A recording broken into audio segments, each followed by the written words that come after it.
You. Non, c'est nul. Oui. Enfin. La cellule de cri, enfin terminée. Un objet léger, facile à transporter. Je vais vous faire une petite démonstration. Bon, il est 5 heures et je m'éveille et je suis en train de faire le montage de la vidéo. Je vous prie de m'excuser car dans cette vidéo, j'ai une voix particulièrement aiguë et assez insupportable. En fait, je m'auto-insupporte.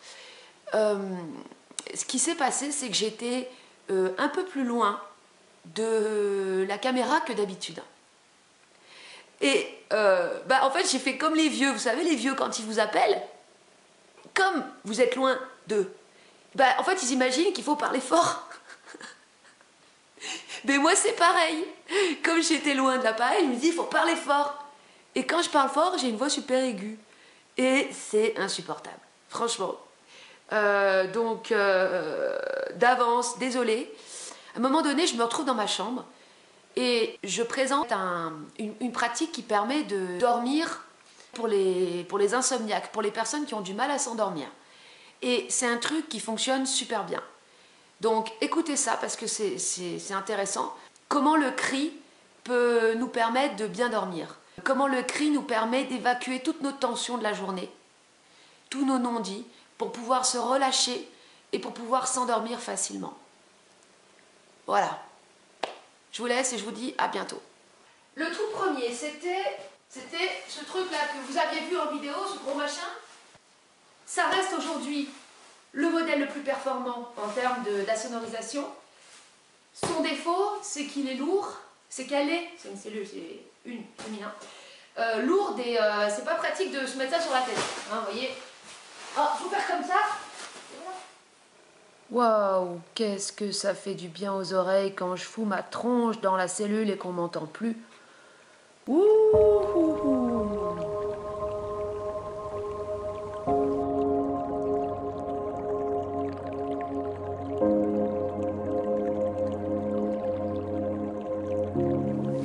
Moi j'ai pris l'habitude, mais n'empêche que c'est pas très pratique. J'ai fait ensuite des modèles plus petits. J'ai imaginé des tubes dans lesquels crier. Le problème, c'est que tu peux pas mettre ta tête dedans, donc tu peux pas complètement te lâcher. Tu es obligé d'avoir ta bouche en forme de cul de poule, et puis ça fait un objet bizarre, on dirait un machin pour se branler dedans, enfin c'est bizarre. Mais bon, ça fonctionne aussi. Hein. Avant de commencer, je vais vous faire le cri que je vais faire dans les cellules pour que vous puissiez comparer la performance d'assonorisation.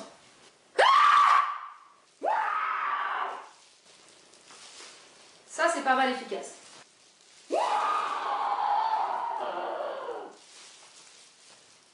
Pas mal aussi.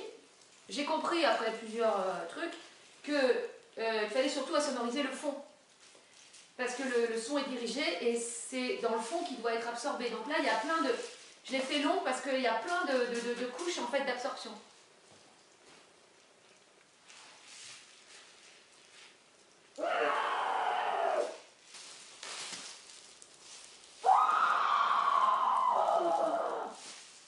Alors là, j'ai essayé de faire un truc confortable, mais on dirait un objet sexuel du coup. C'est très bizarre.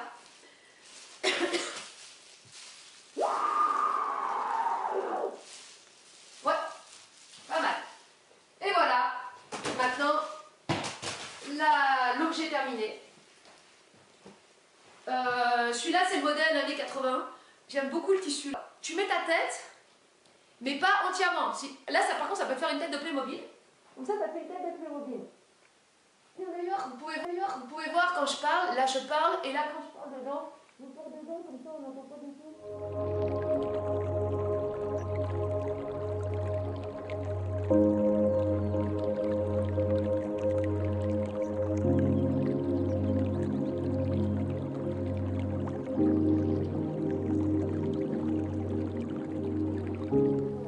Bon, si vous avez une copine ou un copain qui parle trop, vous pouvez lui mettre ça sur la tête. Vous aurez la paix.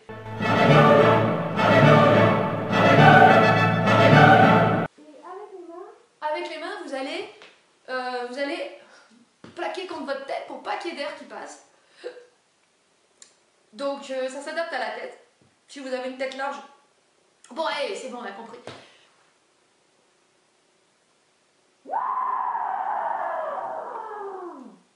Puis je vous refais le point de comparaison avec la cellule initiale pour que vous puissiez comparer.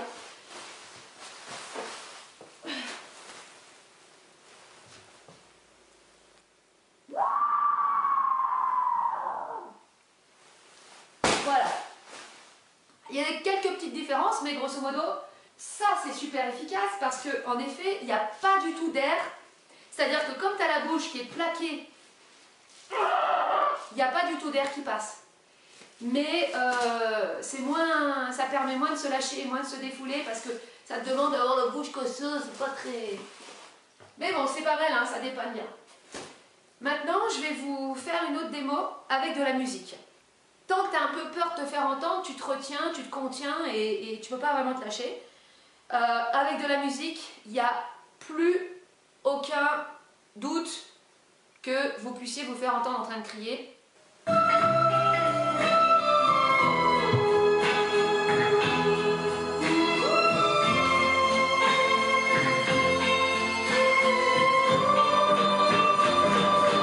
J'avais dessiné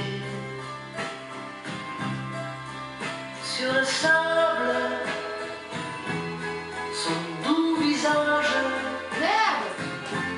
qui me souriait. Ah, je l'ai perdu! Puis il a plu sur cette plage, dans cet orage, elle a disparu. Et j'ai crié, crié, allez, pour qu'elle revienne. Et j'ai pleuré, pleuré. On entend un peu, mais bon, la musique est plus couvrante que le cri quand même. Je suis assis. Et puis. C'est-à-dire que là, je suis proche de l'appareil. Donc on entend le cri quand même parce que je suis plus proche. Mais de l'extérieur, on entend d'abord la musique. Donc là, il n'y a plus aucun risque d'être entendu par les voisins. Une autre chanson qui est pas mal, qui est vachement bien. Enfin, de toute façon, à peu près toutes les musiques. Mais plus il y a de la voix, plus c'est couvrant. Enfin non, même pour son tape.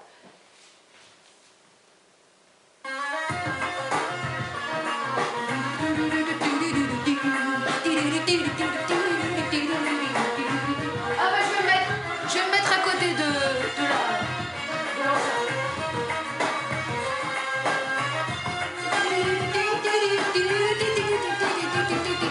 Avec la peur au fond des yeux, je la vois s'éloigner de moi. Et sans comprendre pourquoi, je veux qu'elle reste près de moi. Je t'en prie, aime-moi. Tellement je t'aime, tellement je t'aime, sur la voix. Ouais! Passionnément, Tellement je t'aime à la folie. tellement je t'aime, je pense à toi. Voilà, si vous mettez ça, vous êtes sûr que... Voilà, les gens ils vont se dire non mais c'est dans la musique. Vous avez remarqué que mon cri est particulièrement fort. C'est pour ça aussi qu'on l'entend quand même, parce que la sonorisation zéro, à moins de construire vraiment une cabine à l'intérieur de chez soi avec 10 couches de watts, on a forcément une pièce aussi chez soi qui est particulièrement isolée. Par exemple, ça peut être les toilettes ou une chambre, enfin un lieu où il y a beaucoup moins de bruit, où il n'y a pas de fenêtre, pas de promiscuité avec quoi que ce soit.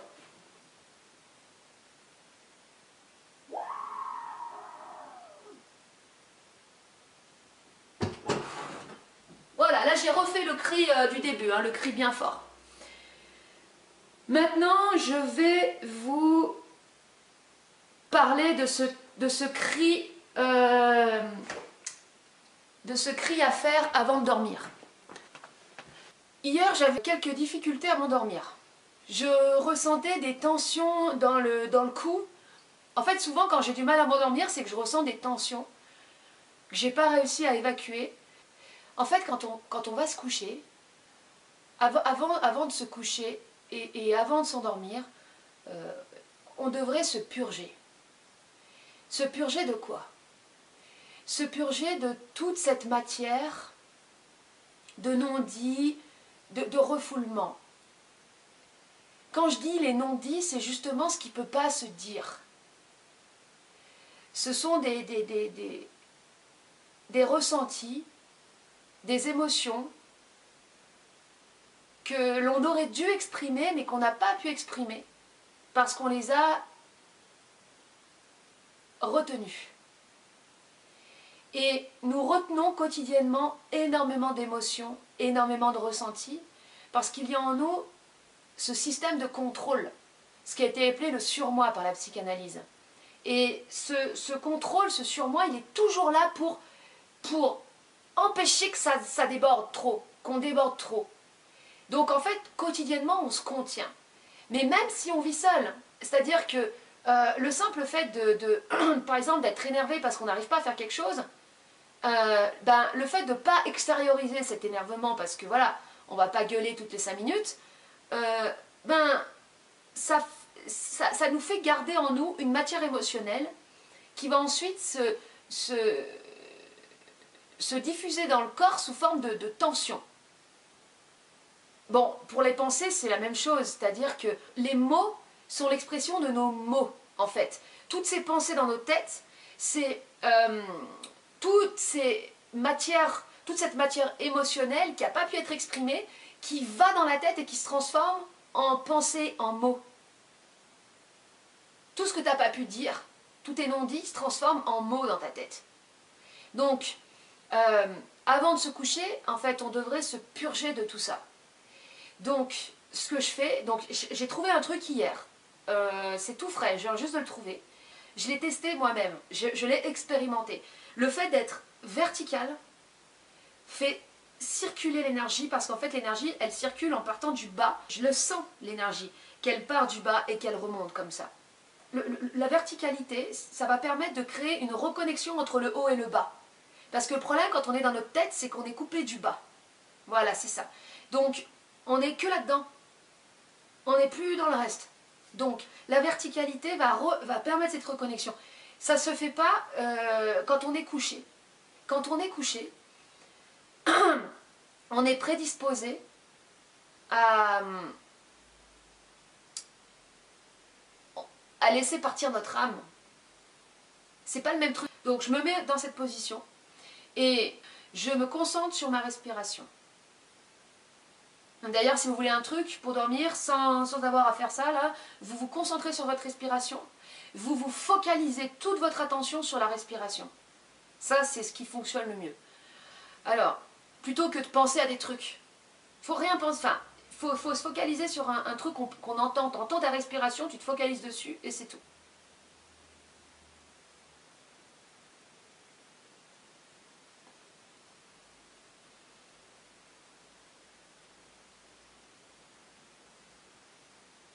En fait, moi, ce que je ressens, c'est quand je respire comme ça profondément, c'est comme si mon cerveau était oxygéné. Parce qu'en fait, on est toujours en train d'étouffer. Quand on est dans ce mental et dans ce système de contrôle, on est en asphyxie permanente.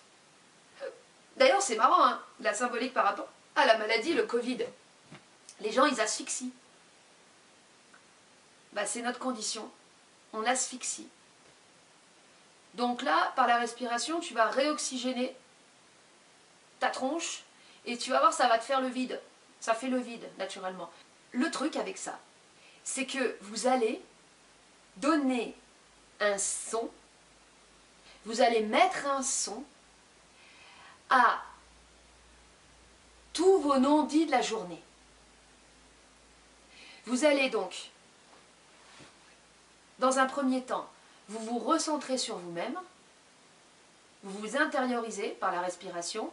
Donc je vais vous montrer après, on va faire 3 grandes inspirations, expirations. Pendant ces 3 grandes inspirations, expirations, vous vous concentrez sur tout ce qui aurait pu vous contrarier dans la journée, vous frustrer, vous toucher, vous agresser, mais que vous n'avez pas pu extérioriser.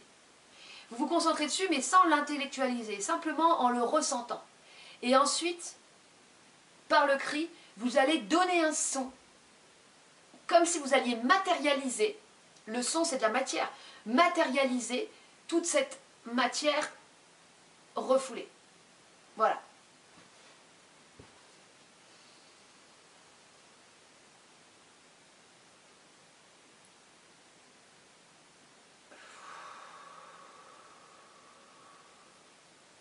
Alors, vous avez remarqué, les fumeurs, en fait, les fumeurs, ils font de la méditation. Enfin, une méditation un peu toxique, hein, on est d'accord, mais le fumeur, quand il inspire, il retient le souffle, le temps que la fumée traverse ses poumons. Et ensuite, il expire. Et bien là, en fait, c'est la même chose. Quand tu fais cette pratique, on peut dire ça comme ça, tu inspires et tu retiens l'air, le temps que l'air, en fait, oxygène tout, et après, tu expires.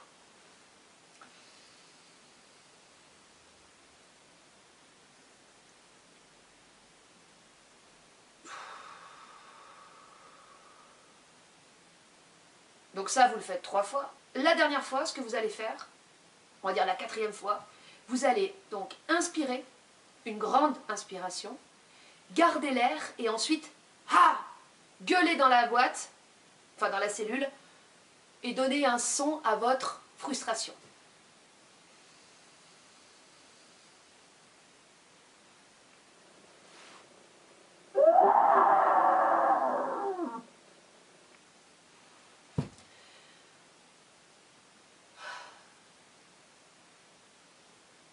Et ça, je l'ai fait 3 fois hier. Et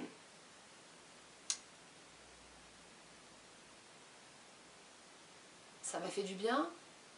Et vous allez observer quelque chose qui est très intéressant. C'est au niveau des muscles du visage.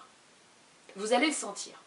En fait, quand on est tendu dans la journée, enfin quand on a pris sur nous, enfin de toute façon tous les humains prennent sur eux et sont tendus, à part les enfants qui eux ils gardent rien, ils lâchent tout, donc eux ils n'ont pas ce problème. Puis d'ailleurs les enfants dorment bien en général. Enfin sauf ceux qui font des cauchemars et qui ont peur de dormir, mais en général un enfant tu le poses quelque part, il dort direct. Parce qu'il n'a rien gardé, il n'a rien contenu. Donc il n'est pas maintenu en état de tension comme ça. Donc ce que vous allez observer, c'est, vous allez sentir, c'est au niveau des mâchoires. En fait, la bouche et les mâchoires réagissent directement aux tensions. Quand vous êtes tendu, vous allez avoir des mâchoires qui, enfin la mâchoire qui se serre, et au niveau de la bouche, vous allez avoir une certaine crispation, ou vous pouvez avoir des grimaces même qui se marquent sur votre visage, comme ça. Et quand vous vous détendez, notamment par le biais du cri, et moi ça je l'ai observé hier, quand vous vous détendez naturellement, vous allez avoir un sourire qui va se dessiner sur votre bouche, un sourire naturel. Quand je faisais de la méditation au début, au bout de quelques mois, je commençais en fait pendant mes séances de méditation à avoir en fait un sourire qui se dessinait naturellement, et j'avais la sensation que c'était un sourire qui venait de l'intérieur, comme si c'était mon âme qui souriait. Et c'est tellement puissant. Ensuite, j'ai observé, enfin, par le ressenti, que ce sourire, le simple fait de sourire, ça avait complètement une action sur mon état énergétique. On pourrait appeler ça le yoga non pas du rire, mais du sourire. Et vous allez observer, même si vous vous forcez un petit peu, parce que moi je l'ai fait des fois en me forçant à sourire, vous allez observer que ça vous met bien. En fait, que le sourire crée un état de détente de tout le corps. Mais quand ça vient naturellement, parce que vous avez crié avant, donc vous avez crié, vous avez évacué toute cette matière qui était là pour vous tenir, vous tendre, vous peser, ben vous êtes allégé et naturellement vous souriez. Et donc hier, après avoir crié mes 3 fois là, je me suis couchée et j'ai eu ce sourire, et en 5 minutes, je me suis endormie. Et pour moi, ça, c'est de la réelle hygiène. C'est-à-dire, de tout lâcher avant de dormir, de tout évacuer avant de dormir pour être bien et partir avoir un sommeil réparateur. Pour avoir un sommeil réparateur, il faut avoir évacué le plus possible. Parce que si vous n'avez pas évacué, vous allez avoir un sommeil où justement, pendant vos rêves, vous allez vivre dans vos rêves tout ce que vous n'avez pas pu évacuer la journée. Notre inconscient, il est fait d'impressions de sens, mais il est fait aussi de toutes les émotions qui n'ont jamais pu être extériorisées. Et quand on va dans les rêves, on vit des situations qui nous créent... Mais il y a une semaine, j'ai fait un rêve très bizarre avec un homme. Il était un noir, avec des yeux bleus, vraiment un regard perçant, et il avait des éclairs sur le visage, des éclairs blancs, dessinés sur le visage, et il avait une veste en peau de bête comme ça, et il me regardait de manière insistante, et ses yeux faisaient des sons de guitare électrique. Enfin, c'était un truc de dingue. Et moi, ça me créait quelque chose, mais dans mon rêve, je ne pouvais pas l'exprimer. En fait, le problème de l'inconscient, c'est qu'on est bloqué, de notre monde intérieur, c'est qu'on est bloqué dans le silence. Dans nos rêves, on ne peut pas crier, on ne peut rien extérioriser, on est dans le rêve. Et donc, c'est pour ça que je dis le but de la vie, c'est de rendre réel cet inconscient, lui donner une voix, lui donner une manifestation, de l'extérioriser. Et c'est en l'extériorisant qu'on crée notre réalité, en fait. Mais tant qu'on ne le fait pas, on est maintenu dans le rêve et on est parfois maintenu sous tension et on est... Et voilà, c'est tout. Instant promo! Je réalise des cellules de cri sur commande. Pour le prix, il faudra compter aux alentours de 150 €. Oui, vous avez bien entendu, 150 €. Pourquoi ce prix? Parce que cet objet, déjà c'est une pièce unique, qui est réalisée en 4h30 de temps, et encore 4h30 c'est quand je me dépêche, hein. 4h30 de temps, à quoi il faut ajouter le prix des matériaux, plus l'idée, le concept. Donc j'estime que 150 € c'est vraiment pas cher. Et si vous trouvez ça trop cher, bah, vous pouvez toujours vous construire votre cellule de cri vous-même. Donc il y aura la possibilité d'avoir des cellules de cri intégrales, entièrement recouvertes de tissu, pour pouvoir mettre totalement sa tête dedans et avoir une insonorisation maximale. Quand je dis il faut compter aux alentours de 150 €, parce qu'il faut ajouter à ça les frais de port, qui vont tourner autour de 10 €, qui pourront varier en fonction du poids de l'objet, mais bon, j'estime ça à peu près à 10 €. Et qu'est-ce que je peux ajouter d'autre? C'est tout. Si vous êtes intéressé, contactez-moi par mail. Il y aura la possibilité de choisir aussi la couleur, les motifs.